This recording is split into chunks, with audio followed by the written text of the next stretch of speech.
Well, one thing I feel like when reading your work is it seems like you kind of have a linkage between, I guess, your own, and you're talking about this earlier, is like your own childhood imagination with the story you're telling now. And is that kind of, are they related that way of what you're imagining as a kid with your own comics that you came up with your own stories from seeing things?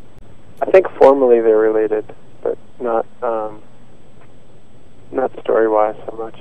I mean, the creative energy, I think people connect with children a lot. Mm-hmm.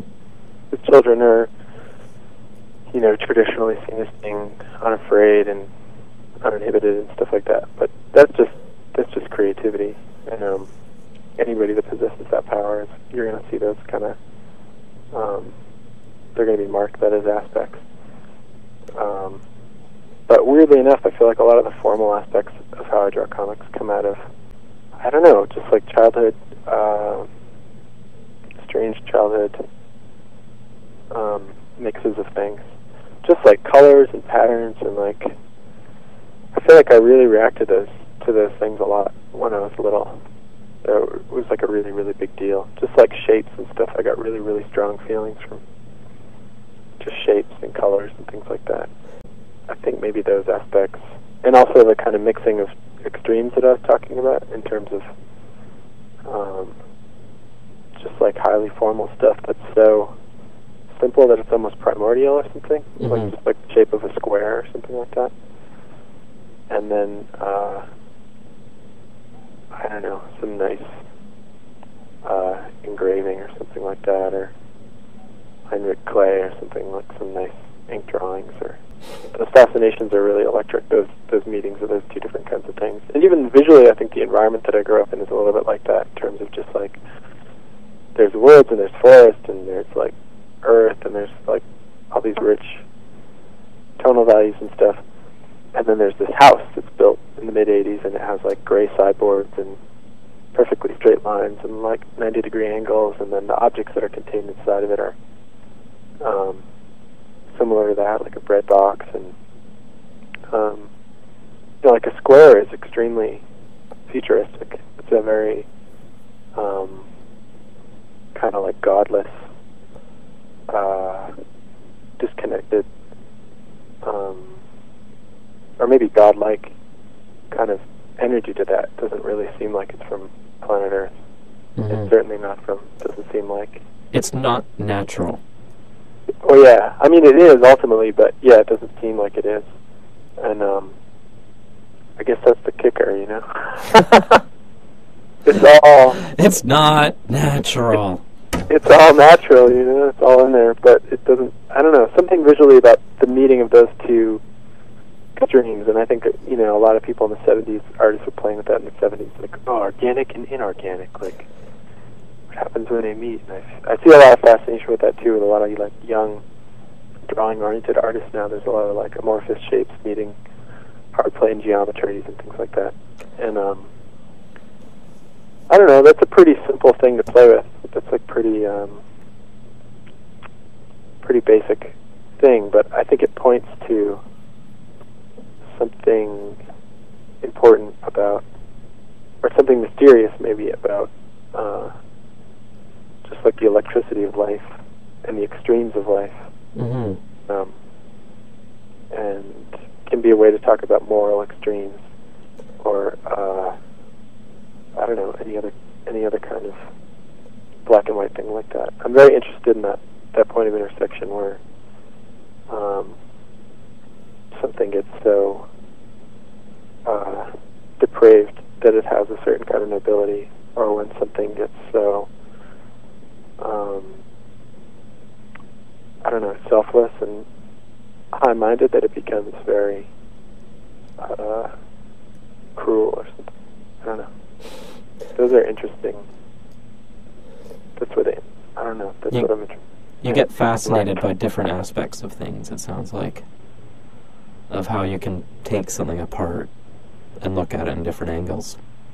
Just that fulcrum, that seesaw point of where dualities kind of fail or something, where good and evil and ideas like that are kind of disintegrating, and strange frequencies are mixing and like combining to make third things like heterodyning, ghost tones and stuff like that. I think I'm really, I don't know. Let's to be the only thing that isn't a lie.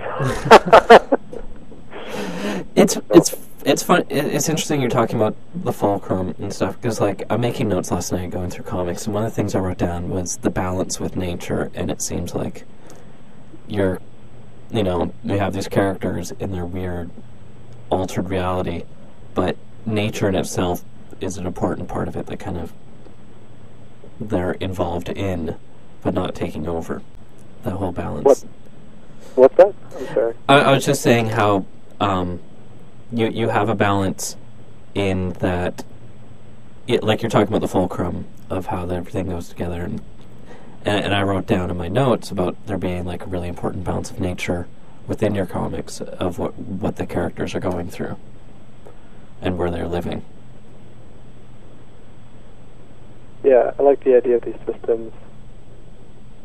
I like trying to find out about them. Now I like running through possibilities or something. Let's talk a little bit about the Powr Masters, your main work out there. Book 2 just came out, I guess, a couple months ago.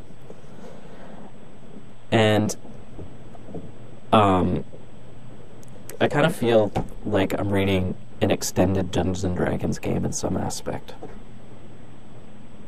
Yeah, a lot of people say that. Which is funny because I never got to play that game, really. I don't know that much about it, although I know that there's balances of power that happen out of, different, checks and balances that different characters will have. So that sounds interesting to me. But yeah, I never had the opportunity to play that, really, because I didn't really have...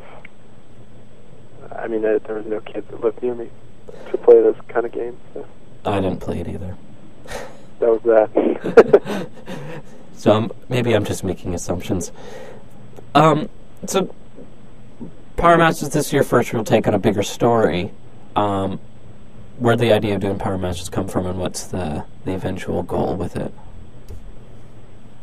Well, I guess it's about youth, maybe, and learning, things like that. And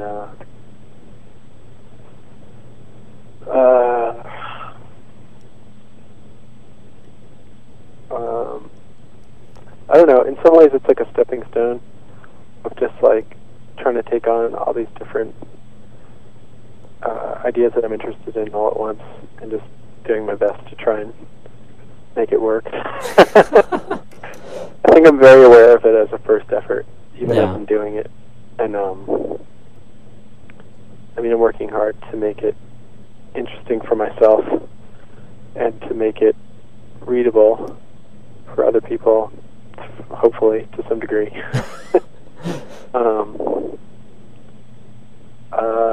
I don't know. I guess it kind of tells me what to do, so to a certain extent I'm not really sure what it's for, except to talk about things that are hard to name. Mostly it's just about the mysteries of human ability, capability, and mysteries of just unknown energies, blank energies, and a lot of times that means scary energies, things that you don't know. Unknown means it's like, I don't know, that's the scariest thing, the unknown. So it's a little bit about that, like facing the unknown. And each character in their own way is like, I don't know, rising to or shrinking from that challenge in different ways. They have all developed these complex, or maybe not complex, but elegant or brutish ways of responding to those problems.